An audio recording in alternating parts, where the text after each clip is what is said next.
Very good afternoon to all of you guys. मैं अपनी एक स्टूडेंट का इंटरव्यू लेने जा रहा हूँ। Okay, central bank of India credit officer का, जो कि लातूर ज़िले से हैं और इन अभी आईडीबीआई एग्जीक्यूटिव में कार्यरत भी हैं।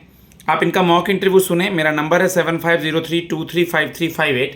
अगर आप इंटरेस्टेड हैं तो मुझसे मॉक क्लासेस, फीडबैक, गाइडेंस ले सकते हैं। सुपर 50 गुरुकुल अपने मेंस और इंटरव्यू के रिजल्ट्स के लिए जाना जाता है।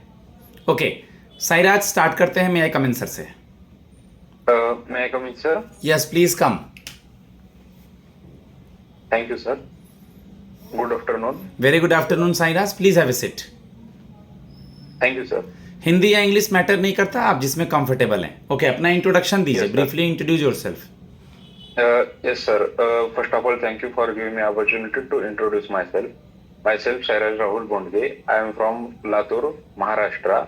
I have completed my graduation in BCom from the Swami Ramananda Tirtha Marathwada University, Nanded.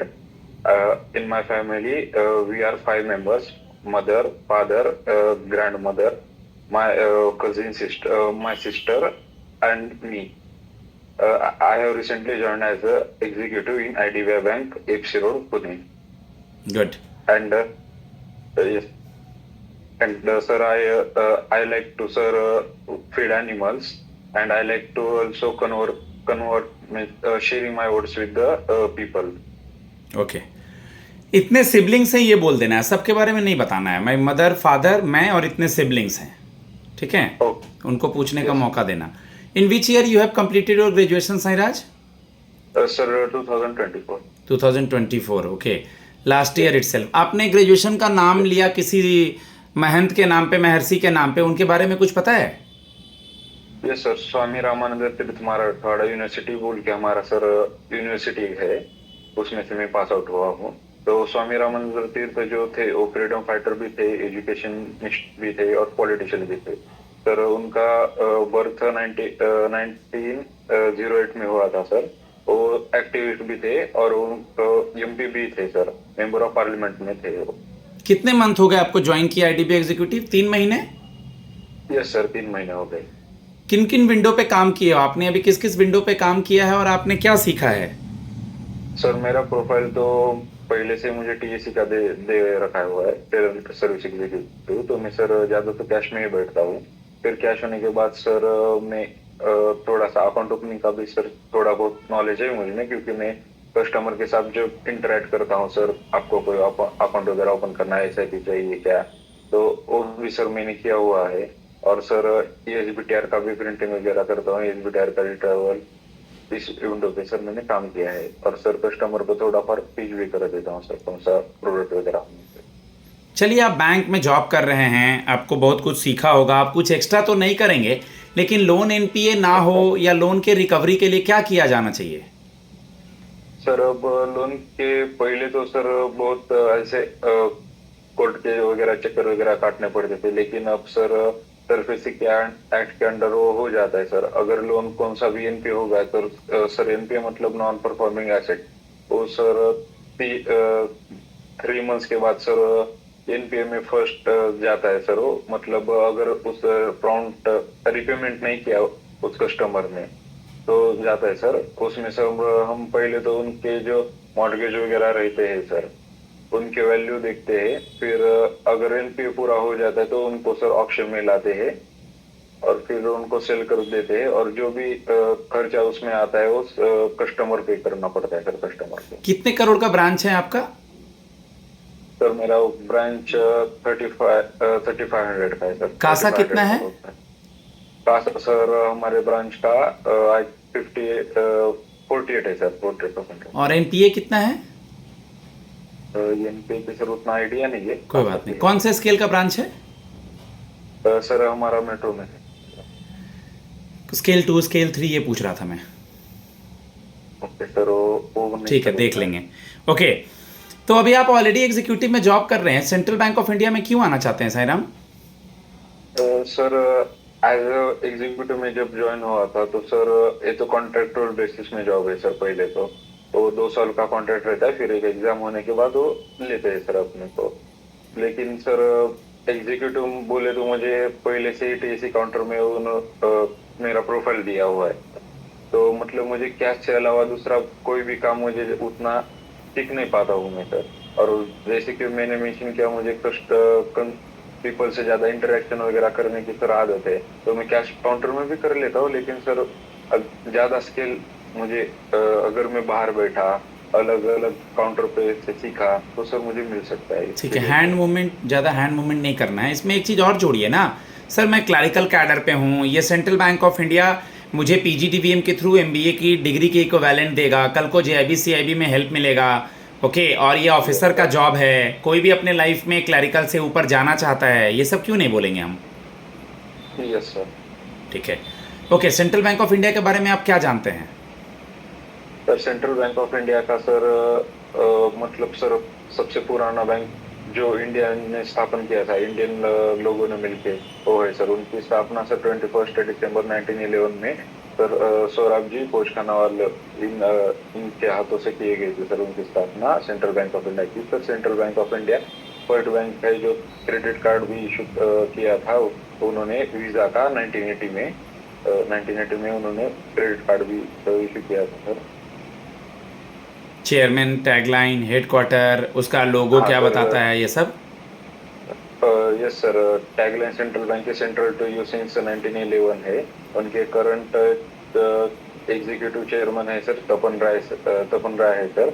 और उनके साइट में उनका लोगो रिफ्लेक्ट करता है कि ऐसे 4 पर्सन है, तो पर्सन और बिजनेस सबका बॉन्ड बॉन्ड मिला के सर वो अपना लोगो बनाए sir. Good, very good. Sairaj, PCA सुना है, prompt corrective action, yes sir क्या सुना है होता सर। है। सर अगर कौन सा भी बैंक कंप्लायंस नहीं करता, मतलब उनका एनपीए 15% से ज्यादा ऊपर हो जाता है और हो जाता है, तो सर वो प्रॉम्प्ट करेक्टिव एक्शन में हो जाते हैं। उनके बाद उनको अगर कोई भी नया ब्रांच ओपन करना होगा तो आरबीआई से परमिशन लेना पड़ेगा, और पूरा सुपरवाइजर मोड उनके पास आरबीआई से चला जाता है सर। आरबीआई सुपरवाइज करता है उनको। यहाँ पे पता है आपको, 1 साल के पीजीडीवीएफ की ट्रेनिंग भी होगी, पोस्टिंग इंडिया में कहीं भी होगा। सबसे पहले तो बताइए कि अगर पोस्टिंग इंडिया में कहीं भी होगा तो आप कैसे मैनेज यस करेंगे। सर। सर मैंने ये फॉर्म भरते टाइम ही सोचा था कि सर ये ऑल पैन इंडिया जॉब है और इसमें पीजीडीएम कोर्स भी है, तो मुझे बहुत सारी चीजें वहाँ पे सीखने भी मिलेंगी। ऐसे पीजी वगैरह भी मुझे वहाँ मिलेगा बहुत, तो मतलब नॉलेजेबल बन जाएंगे हम एक प्रकार से। तो वो तो सर पीजीडीएम है वो अच्छा है। और सर कहाँ पे भी जॉब सर बोले तो मैं अभी भी मेरे घर से दूर हुई हूँ, पुणे में हूँ मैं लातूर से आता हूँ सर। तो मैं यहाँ से 30 किलोमीटर दूर हूँ सर। तो मैं अभी भी सेंट्रल बैंक ऑफ इंडिया जब अगर मुझे अपॉर्चुनिटी देता है तो मैं जा सकता हूँ सर। मतलब पैन इंडिया में जा सकता हूँ, वहाँ के अपना कल्चर वगैरह भी सर सीखने को मिलेगा मुझे सर। 2024 में आपने जो अपना ग्रेजुएशन किया, आपको कौन सा सब्जेक्ट अच्छा लगता था ग्रेजुएशन का। Sir economics economics. Okay, subject का नाम आपका क्या था। कॉमर्स था sir. BCom. Yes sir BCom. Okay, आपने सुना है ट्रायल बैलेंस क्या होता है। Yes sir. ट्रायल बैलेंस मतलब जो पहले सर जनरल रहता है, जनरल के बाद सर लेजर आता है और फिर सर ट्रायल बैलेंस होता है। मतलब ट्रायल बैलेंस के सब जो एक्सपेंडिचर है, इनकम वगैरह है, सब उसमें लिखे हुए होते हैं और हम उसमें से बैलेंस शीट बनाते हैं sir. Trading account, profit and loss account and balance sheet बनाते हैं सर। बैलेंस शीट में एसेट्स और लायबिलिटी साइड के कुछ पोस्टिंग्स बताइए। Yes sir. एसेट में सर आते अपना सब सारे सर मशीनरी आते हैं, अपना फर्नीचर वगैरह आता है, डेटास वगैरह आते हैं सर एसेट में। और सर लाइबिलिटी साइड बोला तो बिजनेस का कैपिटल में आता है, कैपिटल आता है सर। लाइबिलिटी अगर किसी के पास से हमने लोन लिया होगा तो सर वो आता है। आउटस्टैंडिंग आता है सर, उसमें बिल बिल पेमेंट आता है सर। ओके, आपने सुना है डेट इक्विटी रेशियो के बारे में। डेट इक्विटी रेशियो सर सुना था, लेकिन थोड़ा सा स्किप हो गया था ठीक है, माइंड से। कॉन्ट्रा एंट्री क्या होता है। सर कॉन्ट्रा एंट्री मतलब अगर कोई एंट्री गलत हो गया, मतलब उसका अगर डेबिट में चला गया तो बाद में उसको क्रेडिट करना पड़ता है सर। कॉन्ट्रा एंट्री मतलब रिवर्सल एक प्रकार से सर। डिप्रिसिएशन के 2 मेथड्स का नाम बताएं। Sir straight line value method and return line value method. क्या डिफरेंस है दोनों में। Sir straight line value method में सर हम अगर एक तो 1 लाख का सर अगर कोई भी हम कंसिडर कर लेते हैं एसेट, तो उसमें सर 10% आज रेशो अपन मान लेते तो 10% मतलब 10,000 हर साल में वही कटेगा डिप्रिसिएशन। और अगर वही हम रिटर्न डाउन वैल्यू मेथड से अगर कर देते हैं तो उसमें सर 10% मतलब 10,000 वो चला गया, मतलब 19,000, अगली बार सर 90,000 पे कैलकुलेट होगा सर। गुडविल का example? Goodwill sir tangible asset है sir. Goodwill sir tangible asset है। टेंजिबल है या इंटेंजिबल है? सॉरी सर, इंटेंजिबल है सर, इंटेंजिबल। क्या डिफरेंस है टेंजिबल इंटेंजिबल में? टेंजिबल मतलब सर हम नहीं देख सकते सॉरी, उसको देख सकते हैं, और इंटेंजिबल में हम देख नहीं सकते, जैसे पेटेंट हो गया, राइट्स हो गए, ऐसे सर। गुड। टेंजिबल का मतलब लैंड एंड बिल्डिंग हो गया, प्लांट एंड मशीनरी हो गया, फिक्स एसेट्स में आ गया। Fix asset, fix sir, movable and immovable both. Okay okay. आप मुझे ये बता दीजिए कि भारतीय reserve bank of India financial year जो यूज़ करती है, कौन सा फिनेंशियल ईयर यूज़ करती है? सर एक एक जून से सर 1 जून से 31, 1 जून से लेके 30 जुलाई पहले था, 31 जुलाई, अब हो गया है आपका 1 अप्रैल से 31 March. Okay sir, I will remember it. ठीक है ठीक है।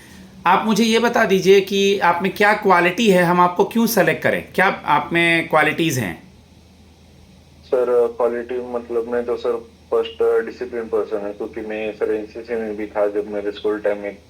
I have participated in NCC and camping भी मैंने उसमें बहुत की है सर, एनसीसी में। और सर जॉब में भी हूँ तो बहुत सर टाइम फिक्स है हमारा जॉब का, इसलिए सर वही भी रूटीन बन गया सर, वो भी आदत है। और सर कम्युनिकेशन स्किल भी मेरा थोड़ा सा अच्छा है, मतलब मैं डायरेक्ट पर्सन से कांटेक्ट कर पाता हूँ, उनको टच में ले पाता हूँ सर। ठीक है। आपने सुना होगा कि जैसे आप तो बैंक में हैं, कैश पे भी हैं भी, मान लीजिए आपको काउंटरफिट नोट, जाली नोट मिलता है, तो क्या प्रोसेस वगैरह है उसके? ये सर काउंटरफिट नोट अगर मिलता है तब सर उनको पहले अपने पूरा देखना पड़ता है सर, वो फिर सच्ची में काउंटरफिट है कैसा है उसमें सर। फिर हमारे पास कौन सा डिनोमिनेशन का नोट है, कितने उसके पीस है, वो सर देखना पड़ता है। उसके पास बाद में उसको स्टैंपिंग वगैरह करके स्कैन करके आरबीआई को सर उन तक भेजना पड़ता है। और सर बाद में हम तो कस्टमर के भी इंक्वायरी बैठाने पड़ते हैं, मतलब उसको पुलिस वगैरह में उनका नाम वगैरह एफआईआर वगैरह देना पड़ता है सर। अगर कोई कस्टमर बार बार जो आए तो सर उसको पुलिस से भी अच्छी पूछताछ करना पड़ती है। और सर एक भी नोट आए तो हम ये पूरा प्रोसेस फॉलो करते हैं। ओके ओके गाइज, मैं अपने स्टूडेंट को फीडबैक देता हूँ। तकरीबन 13 मिनट का मॉक इंटरव्यू हो चुका है, वहाँ मुश्किल से 8 मिनट 9 मिनट 10 मिनट का ही होगा। ओके, मैक्सिमम 15 तक जा सकता है। आप मॉक सुने, इससे बेनिफिट उठाएं। मेरा नंबर है 7503235358। ओके, हेल्प ले सकते हैं आप। चैनल पे अपलोडेड शॉर्ट्स हैं छोटे छोटे, उसको सुने। बड़े मॉक को बिल्कुल ना छोड़ें, और उससे आपको बेनिफिट ही मिलेगा। धन्यवाद।